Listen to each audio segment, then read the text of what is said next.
I'll never grow tired of Ainz making these faces or making these reactions, just casually having something that was in his game, this power suit of armor, him saying, what in the actual hell, what is that doing here? As then the characters surrounding them will just kind of do something, say something, and all's well that ends well sort of a thing. But his reactions will always kill me. I stick by my feelings. It's a good thing he has this, like, emotional debuff, because without it, this man would have gone insane long ago from the number of misunderstandings, just shocking moments that he has to appear to know everything before him because he wants to keep the respect of every single one of these characters, and it's always a great time. But the star of this episode, hands down, is without a doubt the Prince and Ainz's interaction. And I honestly think this season in general of Overlord has made Prince Zanac just a little better. Like, he's always been a character that has been, in my opinion anyway, not someone I was overly respecting or overly, like, interested in, but never hated. But then there was something about this season that just took him up a notch. And then this episode came around and launched him to the goddamn moon. This dude is without a doubt the king this kingdom absolutely needed, but didn't deserve.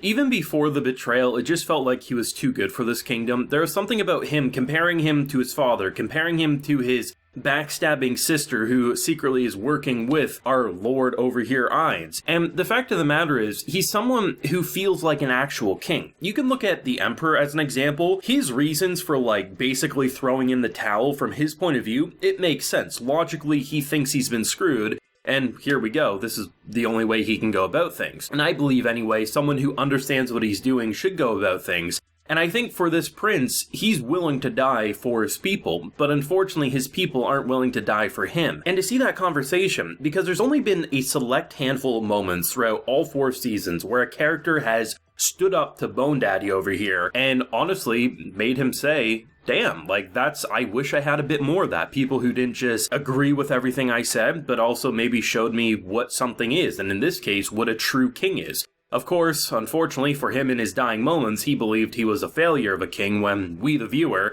and hell, Ainz himself knows, he was anything other than that. He was a perfect candidate to be king. He would have been someone who could have been greatness someday, and they could have easily had a battle that would have been peaceful, that would have been painless, or near painless, but because you cut off the head of the man who literally got the respect of Ainz, and had the respect for Ainz himself, there was mutual respect between kings there. Because you brought me his head, you are now going to suffer a fate far worse than death by being tortured, and even if you beg for death, it ain't gonna come quick. The pure rage in this man, going from kind of like wanting to give an opportunity of escape because of the whole conversation last week, but still knowing he has to march on and do his thing. There was elements of peace there. Like, the fact of the matter is, this is a character who can make someone suffer or make someone die almost instantaneously. And what just happened here now has shifted the power over to characters who could cause far more destruction and pain than what Ainz would have allowed for. And because of their stupidity, because of the emotional weakness of soldiers who didn't want to fight and just wanted to give up the head of their king, someone who literally, with his big dick energy, walked up by himself to have a conversation with this man, comes back, says there is no reasoning, and you still decide to take his head. I mean, fear does a lot of things for people, so it's no surprise humans would do that and gang up. You know, what if the commander gets killed? What do we have to lose? We're gonna die anyway. But still, it's just the amount of respect I have for this prince now, it just skyrockets because you have a princess who's been secretly kind of backstabbing the brother for some time without him quite knowing it. Hell, in this episode he says, you know, run if things get bad. Like, he's literally putting himself on the front lines despite maybe not being the best warrior, but knowing that a king needs to be basically in the forefront to boost the morale of the soldiers. And to see that entire conversation, because there was so much logic in what he was saying. He's saying, you know, for basically someone as smart as you should understand there are so many better ways to go about this. Like, why wouldn't you just accept our surrender, our 100% loyalty, and just the whole concept of what is happiness and how this is the direction he has to go. It's interesting, right? Because when you hear a character, and like if you put yourself in his shoes, you're looking at a skeleton saying, this will get me and my people happiness. Like, it seems pretty monstrous, right? You know, a skeleton saying, I need to wipe you all out in order to bring about my own happiness. We as the viewer, seeing inside Ainz's mind, understand what he's talking about. But I like the fact that by the end of that conversation, it wasn't one person kind of respecting the other. It was a genuine respect. They understood that both of them had to do what they had to do.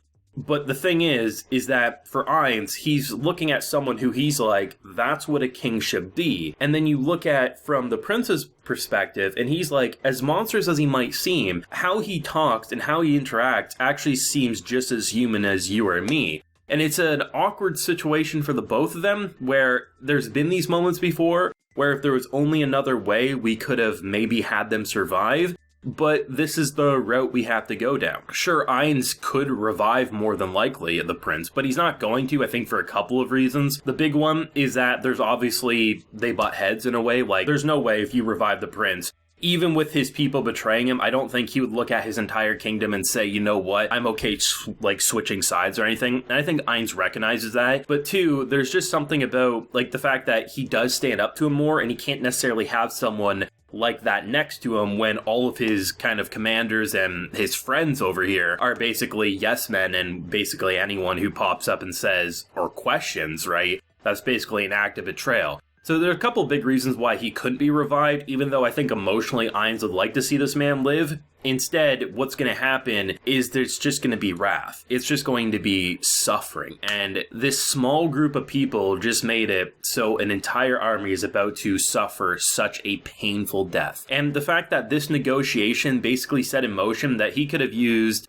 the most painless spell or the most painful spell. And because of that rebellion, this is what we're about to experience. As an anime watcher, it's incredible for excitement, but put in these characters' shoes, it's absolute torture. Besides that, there's also some good stuff with the different guilds. I mean, we got to see who's under the suit of armor, and he is an absolute playboy. I mean, this dude was literally coming to meetings with two bitches around his arms here, and that was honestly awesome. But I like seeing the different groups here and how they're kind of like building up what seems to be the Ainz hit squad. Would it work out? No, but ultimately it's fun to see what they're trying to plan with what is the strongest people around them. And it was nice to see different character designs and how they all feel differently, like in terms of like badassery, seductive, / you can just tell they're powerful and they pack a mean punch. And it'll be interesting, right? Because it took 4 seasons to get to a point where one of Ainz's grunt soldiers, a Death Knight. Death Knights are strong, don't get me wrong, but in the grand scheme of Ainz's army, they're not powerful. Like, there's way, way worse that he could unleash on people. And it took 4 seasons to get someone to fly in with a power suit and nearly one-shot it.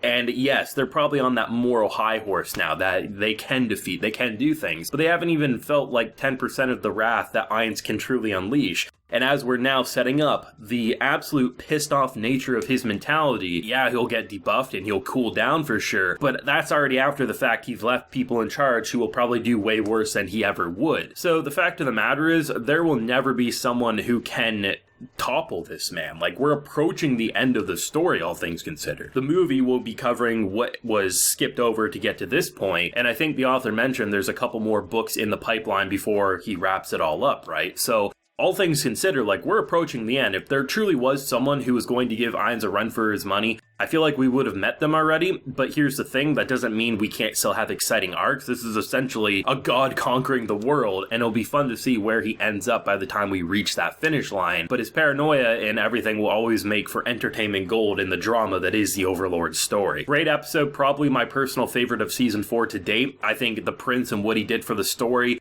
the mutual respect, and just the pure rage in Ainz at the end, I absolutely loved it, and it took a character who already grew in the season to be more respectable in my opinion, into an absolute beast, an absolute Chad, and I can't wait for more. Thoughts, feelings, theories down below. Leave a like if you enjoyed and subscribe if you're new around here. Till next time, everyone, please take care and have a good one.